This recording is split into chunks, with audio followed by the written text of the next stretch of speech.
Bonjour à toutes et à tous, écoutez, c'est encore une nouvelle fois une nouvelle vidéo.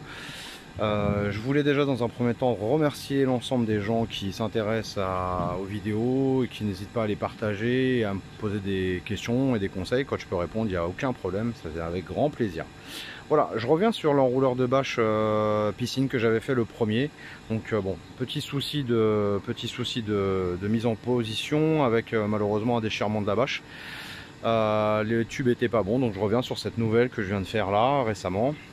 Donc je me suis permis d'acheter sur le bon coin un vrai enrouleur de bâche, un vrai enrouleur de bâche piscine qui à l'origine se met à même le sol.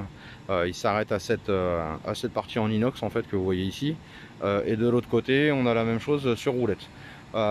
Chose que j'ai acheté sur le bon coin pour la modique somme de 60 euros. État très propre, j'ai juste refait un petit coup de peinture sur le volant.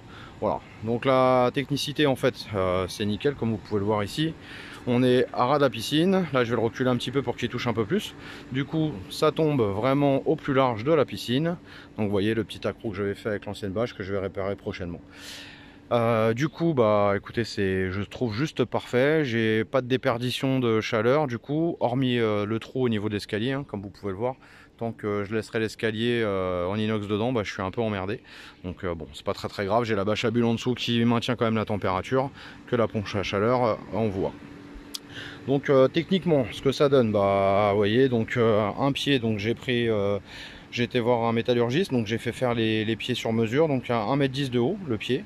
La longueur de la traverse du sol, donc 1 m sur 10 cm de large. On a pu intégrer donc les pieds en inox à l'intérieur, ça ne bouge pas. Le système, voilà, le système qui est vendu d'origine, un tube en galva assez large sur toute la longueur. Du coup, la seule différence que moi j'ai fait, c'est que je n'ai pas repercé le tube.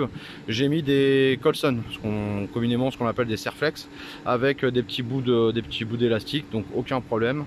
Dès que j'enroule, je vais vous faire voir ce que ça donne à peu près, parce qu'avec deux mains ça va être difficile. Voilà, ça s'enroule comme ça se déroule comme ça. Voilà, tout vient ensemble. Technicité, donc je n'ai pas pris sur l'ensemble de mes œillets, j'en ai pris sur la moitié, un peu moins de la moitié, pour que ça puisse s'enrouler. C'est quand même nettement plus simple, franchement. Quand je vois le poids de ma bâche, c'est un peu une galère pour la rentrée quand je suis tout seul. Du coup, à chaque fois, soit je demande à mes filles de me filer un coup de main ou machin, ou à mon épouse. Mais là, du coup, c'est beaucoup plus simple. Donc cette mise en place a été faite, écoutez, hier soir. Et franchement c'est que du bonheur. Franchement je déroule et je renroule la bâche très rapidement sans aucune aide et sans aucun problème. Voilà.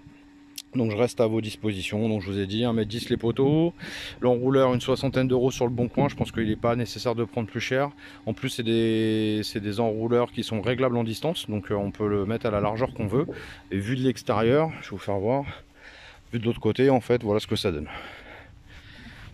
C'est pas super esthétique, mais franchement c'est pas dégueu. J'ai rajouté un sando parce qu'une fois qu'elle est enroulée, c'est plus simple pour pouvoir la tirer vers moi et la dérouler tranquillement. Voilà, ça pose pas de problème. Ça restera la bâche en plus que je mettrai l'hiver par dessus, un peu mieux tendu pour pas que l'eau stagne dessus, malgré le perçage au centre de petits trous pour que l'eau puisse s'évacuer. Voilà, donc comme je vous disais, la première, écoutez, si l'idée était bonne, franchement l'idée était bonne, mais c'est vrai que c'était pas tip top.